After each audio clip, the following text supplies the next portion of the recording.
Hello guys, मैं राहुल संकलचा आप सबका फिर से स्वागत करता हूं मेरे इस नए वीडियो में। तो हमारी अगली यात्रा रहेगी भारत का सबसे पौराणिक शहर, महादेव की धरती काशी वाराणसी।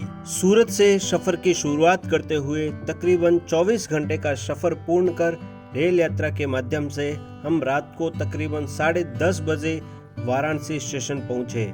स्टेशन पर पहुंचने से पहले का माँ गंगा और नमो घाट का एक दिव्य नज़ारा हमारे सामने था और देखते हैं सुंदर सा दिव्य नज़ारा। कल हम लोग सुबह यहाँ पहुँचेंगे। हर हर गंगे, घर घर गंगे।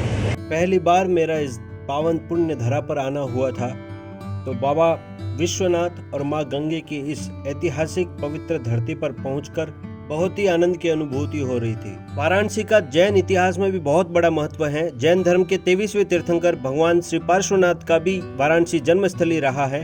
अतः रात्रि में हम जैन तीर्थ स्थली चले गए और वहीं पर धर्मशाला में रूम बुक करवा कर रुक गए। सुबह में यहीं से तैयार होकर प्रभु पार्श्वनाथ भगवान के दर्शन वंदन कर काशी के कोतवाल रुद्र अवतार बाबा काल भैरव के दर्शन के लिए चले गए। बाबा काल भैरव को लेकर भी बहुत सारी पौराणिक मान्यताएं हैं। यहाँ पर इनको प्रसाद के रूप में पान, भांग, मिठाई, तेल बहुत कुछ प्रसाद के रूप में चढ़ता है और हमने इस ऐतिहासिक पल को देखा। बाबा काल भैरव के दर्शन के बाद हम वहाँ से रवाना हुए ऐतिहासिक बाबा काशी विश्वनाथ के दर्शन के लिए। पर बीच में हमें ऑटो ड्राइवर ने बताया कि काल भैरव के दर्शन के साथ साथ बटुक भैरव का भी एक ऐतिहासिक और पौराणिक मंदिर है जहाँ पर आपको दर्शन करने चाहिए। तो हमने बाबा बटुक भैरव के भी दर्शन किए। इनको महादेव के बाल अवतार के रूप में पूजा जाता है।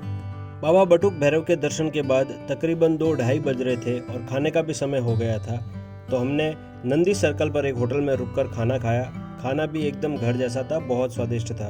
खाने के बाद हम बाबा विश्वनाथ के दर्शन के लिए गेट नंबर 4 की ओर बढ़ रहे थे। तब हमने बनारस की फेमस लस्सी देखी और फिर हम लस्सी का आनंद लेकर आगे बढ़ गए। थोड़ा आगे चलते ही हमें सामने ही गेट नंबर 4 दिख रहा था जहां से हमको प्रवेश करना था। तभी हमें वहां पर एक भक्त मिले जो हमें गाइड करते रहे और हमें गंगा घाट के रास्ते की ओर से ले गए।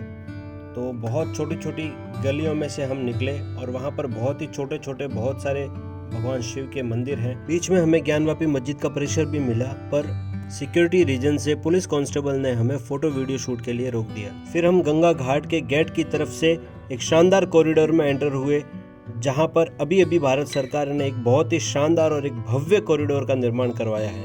मंदिर परिसर में मोबाइल, कैमरा, बैग वगैरह अलाउड नहीं है। अतः मंदिर परिसर में ही गवर्नमेंट की तरफ से फ्री लॉकर की व्यवस्था है। जहां तक संभव हो सके आप वहां पर ही अपना कीमती सामान जमा करवाएं। हम श्रावण के माह में वहां पर पहुंचे थे, अतः भारी भीड़ थी और यह श्रावण के पहले सोमवार के एक दिन पहले का रविवार था। अतः कुछ समय लाइन में लगकर हमने ऐतिहासिक ज्योतिर्लिंग महादेव काशी विश्वनाथ के दर्शन किए। शानदार दिव्य ज्योतिर्लिंग के दर्शन के बाद मंदिर परिसर में मैंने बहुत ही दिव्य पॉजिटिव एनर्जी को महसूस किया। बाबा विश्वनाथ के दर्शन के पश्चात हम गंगा घाट की तरफ बाहर निकले तो हमें माँ गंगा का भव्य और दिव्य नज़ारा देखने को मिला। यहाँ पर एक तरफ सरिता घाट और दूसरी तरफ मणिकर्णिका घाट है। यह ऐतिहासिक घाटों में से एक है। यहाँ पर बहुत सारे घाट हैं, जिसमें मणिकर्णिका घाट का विशेष महत्व है। हिंदू धर्म की मान्यताओं के अनुसार बाबा विश्वनाथ के दरबार में जो भी देह त्याग करता है उसे मोक्ष की प्राप्ति होती है। अतः माँ गंगा के किनारे मणिकर्णिका घाट पर अंतिम संस्कार की क्रिया होती है और कहते हैं यहाँ पर हजारों सालों से ऐसे ही चिताएं जलती रहती है और यही कारण है कि यहाँ पर सैकड़ों हजारों सालों से कभी भी आग नहीं बुझी। इसके दूसरी तरफ सरिता घाट है, जहाँ पर पशुपतिनाथ भगवान का मंदिर है, जो आज भी नेपाल सरकार द्वारा संचालित होता है।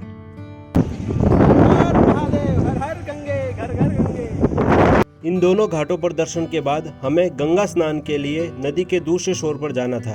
अतः हमने वहां से एक नाव बुक कर ली और हम नदी के दूसरे छोर पर पहुंच गए। दूसरे छोर पर मां गंगा में स्नान करने के बाद, डुबकी लगाने के बाद हम उसी नाव में बैठकर और भी दूसरे ऐतिहासिक घाटों को देखने और उनके दर्शन के लिए चले गए। नाविक ने हमें बहुत ही अच्छे से गाइड किया और उसने हमें बताया कि यहाँ पर 80 से भी ज्यादा घाट है, पर उनमें से मुख्य और ऐतिहासिक घाट जिनके बारे में उन्होंने हमको गाइड किया। हम हैं बनारस के गंगा घाट पर और आप देख सकते हैं यात्रा जारी है। और पीछे ये गवर्नमेंट की स्पेशल बोट है जिसका आप ऑनलाइन बुकिंग के जरिए आप जा सकते हैं। और हमने भी एक प्राइवेट यहाँ से बुक किया है रूट के हिसाब से।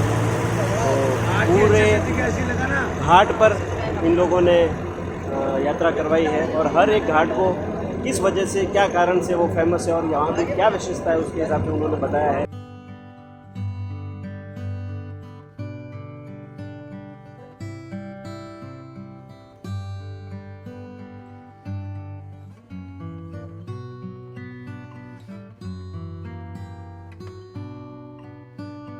घाटों के बीच में ही मणिकर्णिका घाट के पास आपको एक मंदिर देखने को मिलेगा जो पीछे से 30% तक अंदर जमीन में धंसा हुआ है और वो पानी से भरा रहता है। ये एक शापित मंदिर है।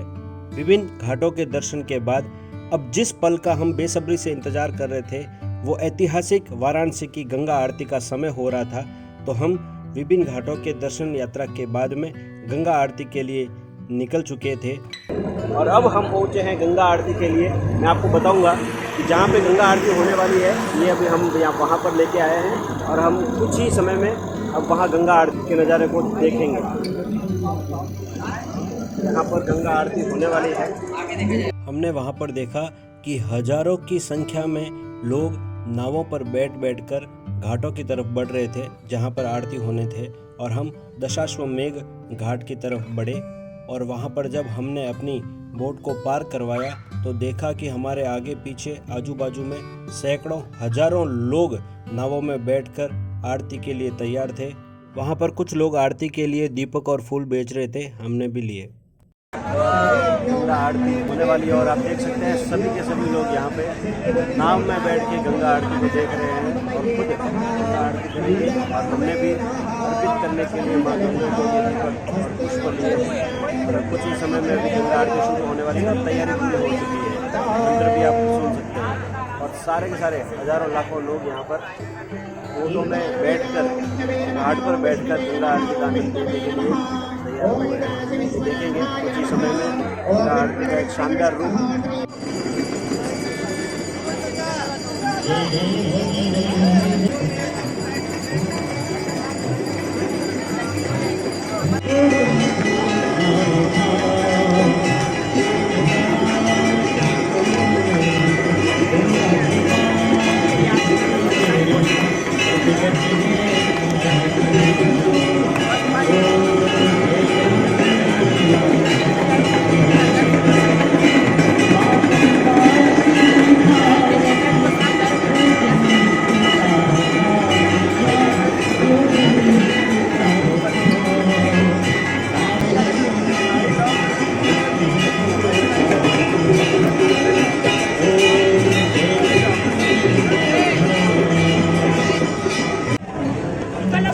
महादेव, जय गंगा मैया। देख सकते हैं आप गंगा आरती हो रही है।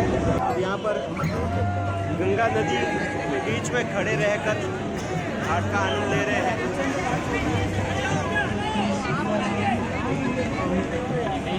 मैंने भी अपने ग्रुप के साथ मिलकर वहाँ पर गंगा मैया की आरती की और दीप के साथ में पुष्प अर्पित किए।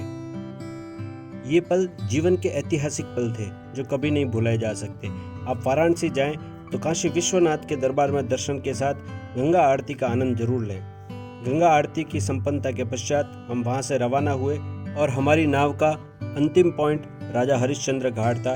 और राजा हरिश्चंद्र घाट पर पहुंचकर हमने देखा वहां पर भी बहुत सारी चिताएं मणिकर्णिका घाट की तरह जल रही थी। और कहते हैं कि यहाँ पर अघोरी और नागा साधु इन चिताओं के बीच में रहकर अपनी तपस्याएं करते हैं और भस्म लगाते हैं। आज का यह दिन और यह ऐतिहासिक यात्रा मैं अपने जीवन में कभी नहीं भुला पाऊंगा। आप भी कभी वाराणसी नहीं आए हैं तो जीवन में एक बार काशी वाराणसी जरूर आएं। मेरा यह वीडियो और इसमें दी गई जानकारी यदि अच्छी लगी हो तो इसे शेयर जरूर करें। आगे की नई ऐतिहासिक और अविस्मरणीय अयोध्या यात्रा के साथ मिलते हैं अगले वीडियो में। और यदि अभी तक आपने मेरे चैनल को सब्सक्राइब नहीं किया तो सब्सक्राइब जरूर करें। हर हर महादेव।